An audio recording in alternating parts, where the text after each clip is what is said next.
Hello everybody, hope you guys are all doing well. This is a super late review for a film that I saw pretty late in the game and decided to review even later in the game, so I apologize in advance for how late this review is. But this is the review for Spider-Man Homecoming. Just before I get into the review, guys, I want you to know that I have a couple of announcements about upcoming videos and other stuff about the channel, some shoutouts I need to do at the end of this video. So be sure to watch the entirety of this video so you can hear those announcements. So for those of you that did not know, I am actually a really big fan of Captain America Civil War. And I think that it's one of the most underrated Marvel films of all of the Marvel films. I think it is potentially, in my books, for me, it is the best Marvel movie that I've seen, flat out. So I was obviously hyped to see Spider-Man Homecoming. I loved Tom Holland's performance, even though it was a pretty short amount of time in as Spider-Man in Captain America Civil War. So I was definitely hyped to see Spider-Man Homecoming, and man, did this movie deliver on all accounts. I'm going to start off just by talking about Peter Parker, or Spider-Man, the character. And in my personal opinion, despite the criticism that Andrew Garfield often gets, I think that he was a pretty good Spider-Man, and I thought Tobey Maguire was a great Spider-Man. So I think we've all been fortunate enough to see great Spider-Men throughout our films, throughout the Spider-Man films. But I don't think any actor or film captured what the fans wanted in a Spider-Man film more than Spider-Man Homecoming and in Tom Holland's performance. Tom Holland's performance was absolutely great. And one of the reasons for that was because of how well written his character was. There was an understanding about almost every single facet of his character, and Tom Holland was able to exemplify that very well through a not necessarily subdued performance, but a performance that was more evocative of the kind of Spider-Man that we've been wanting to see for so long. In fact, not only did Spider-Man Homecoming manage to give the fans exactly what they wanted, but it ended up being my second favorite superhero film of the year. And let me tell you why. The reason is screenplay. I think one of the major problems about current modern superhero films is that the screenplay is just not focused enough. Perhaps it's because a little bit of the franchise building that now goes into every superhero film's production, or just about any other thing where you're trying to put in too many characters or trying to put in too many origin stories, any matter of reasons. I think that Spider-Man Homecoming ended up being a very focused and deeply personal film, despite being a very fun film and giving the fans what they wanted. And, you know, even though this is particularly a review for Spider-Man Homecoming, I'm going to compare this movie a little bit to the film Wonder Woman, which I also liked. In fact, I liked it quite a bit. But the difference between Wonder Woman and Spider-Man Homecoming for me was just a matter of screenplay. I think that if Wonder Woman had a better managed screenplay, I would have enjoyed that film far more than I already did. But Spider-Man Homecoming stayed focused on the track that it was going. Unlike Wonder Woman, that tended to jump around a little bit and go a little bit in the DC format where there's too many things happening in the film and the film kind of jumps around between them.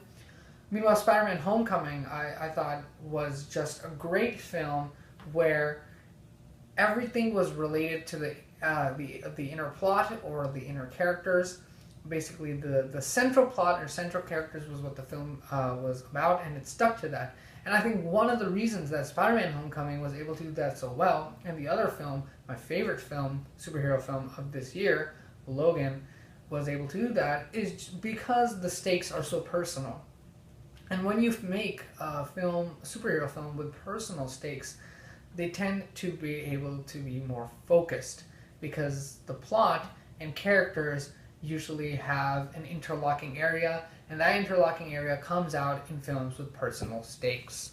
Tom Holland's Peter Parker or Spider-Man, those personal stakes are ensuring that he is respected as an Avenger. He was inducted into the Avengers, and he wants to be able to show that and prove to others that he is worthy of the time and the effort that Tony Stark, Robert Downey Jr.'s character, has put into him.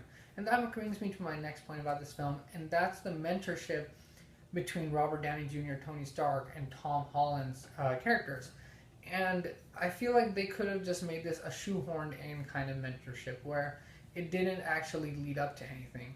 But I loved how they implemented that sort of mentorship into this film, especially Tony Stark, whose character we've seen melt a little bit in Captain America Civil War, and we see that he has a heart for Peter Parker, no matter what he may say or how much cynicism he may use. He does have a heart for Peter Parker, and there's kind of this mutual respect between the two that brought up a really interesting character dynamic interplay, and it was really fun to see and really interesting to see how Peter Parker sees Tony Stark as a role model and tries to push himself so that he can gain his acceptance. And I thought that was an absolutely excellent use of Tony Stark's character, and it really helps to drive both of their characters further, not only in this franchise, the Marvel Cinematic Universe franchise, but also in the film as a whole. It really helped to round the film out. Another reason I loved Spider-Man Homecoming was because I saw something in this film that is not only rare to see in superhero films, but also incredibly rare nowadays to see in Hollywood films in general, and that is emotions and messages that didn't feel on the nose. And that kind of brings me back to my criticism of Wonder Woman, and I'm sure if you've seen my review of Wonder Woman or follow my channel a lot, you'll know that I find emotions and messages that are too much on the nose to be a little bit annoying. And Spider-Man Homecoming was able to take those emotions and make them subliminal and make them integrated into the characters rather than having Peter Parker say those emotions out loud.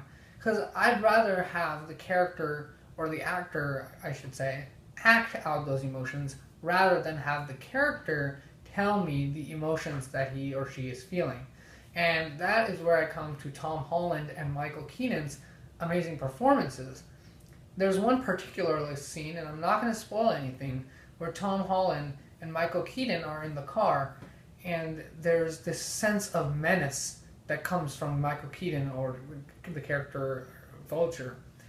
And the expression that Tom Holland was able to bring, and the level of acting that he was able to bring in that film, and his reaction to learning something about Michael Keaton was just amazing. And Michael Keaton, hats off. I mean, the guy is a veteran actor, and for him to be able to integrate great acting into a superhero film, especially as a villain, was just absolutely excellent. He was a great villain, despite not being too flashy or too showy. He ended up doing a great performance, and I loved the interplay between Spider-Man and Michael Keaton's character, as well as their individual performances. So great job, Tom Holland and Michael Keaton. You guys really carried the film on your shoulders, and the acting level of these two actors really shows, because they've been working for a long time. And I know you might not have heard of Tom Holland before Spider-Man Homecoming, but he's come in a lot of films previous to this, such as The Impossible and others that I can't name off the top of my head, but their acting really elevated this film for me. And man, was this film really funny. And it was the kind of humor that I remember seeing in old coming-of-age John Hughes type of films like Ferris Bueller's Day Off. And in fact, there's a reference to that film in Spider-Man Homecoming, and I challenge my viewers to see if they can find it, or if they've already seen it, do you remember where it was? But the humor was really wry and awkward, and I really enjoyed that, because a lot of superhero comedy nowadays, especially when I saw Guardians of the Galaxy Volume 2, although it's a funny movie, I was a little disheartened because I feel like the comedy in superhero films is getting not only just repetitive, but also being integrated in all the worst ways, where there's a very emotionally heightened scene, and then there's some comedy that happens, and it kind of ruins the scene completely. But Spider-Man Homecoming's director and writers really understood how to integrate funny comedy into a superhero setting, and it was like reading a comic book. Because comic books, Marvel comic books, especially the Spider-Man ones, often featured a mixture of comedy and action. And it was great to be able to see a comedy that was very well integrated, but didn't interrupt the action or emotional scenes. So really good writing on the part of the writers on learning how to integrate comedy properly in a superhero film. And I have two more things to talk about. First thing is the color palette in this film. Marvel films have been known to have pretty plain and boring color palettes. I think one exception is the Guardians of the Galaxy franchise, which uses a bit more of a vivid color palette. And I thought that Spider-Man Homecoming also did an excellent job of providing a very bright color palette that matched the source material, comic books. And I feel that if Marvel keeps taking good steps to ensuring that their color palette looks a little bit more vivid, because the source material is so vivid in color, I think they're going to go a long way. The second thing I want to talk about is the supporting characters in this film, played by several different actors and actresses. Many of them are maybe first-timers for you, or maybe you've heard of their names.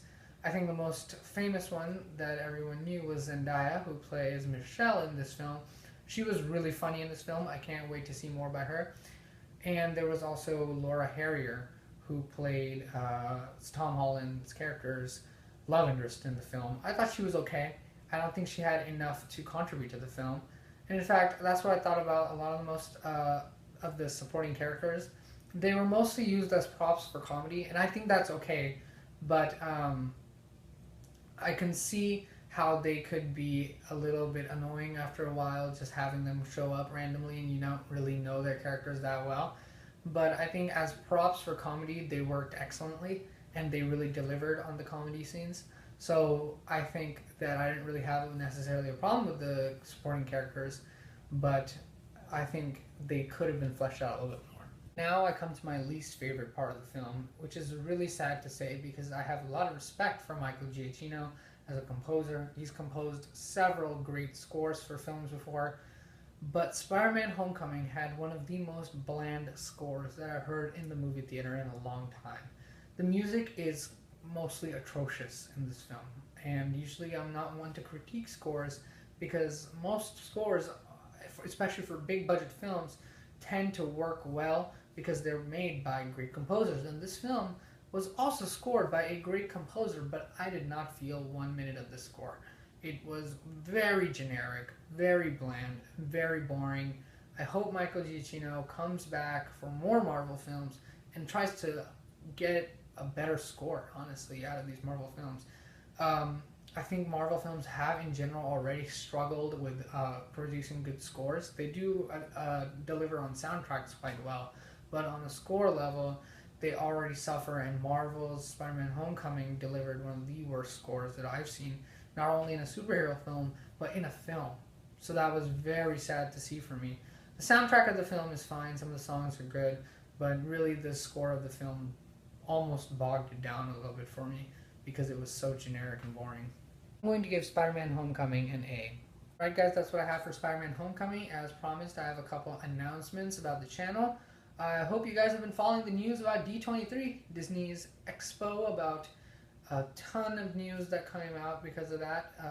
We got a Wrinkle in Time trailer. We got Incredibles 2 footage, not yet released to the public, but we have descriptions of it. We got Wreck-It Ralph Breaks the Internet footage. We also got lots of great news about Star Wars The Last Jedi that I'm excited about.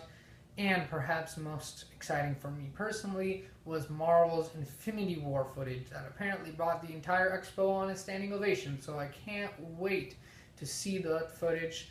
There was also casting for The Lion King, Dumbo, and Aladdin that I'm really excited about. So lots of stuff came out for D23, and it's even more exciting to me that right off D23 we get straight hurtled into San Diego Comic-Con. Lots of great news from San Diego Comic-Con will be coming hopefully on this channel as well. I'll be presenting you news about San Diego Comic-Con, D23, some stuff I need to talk about D23.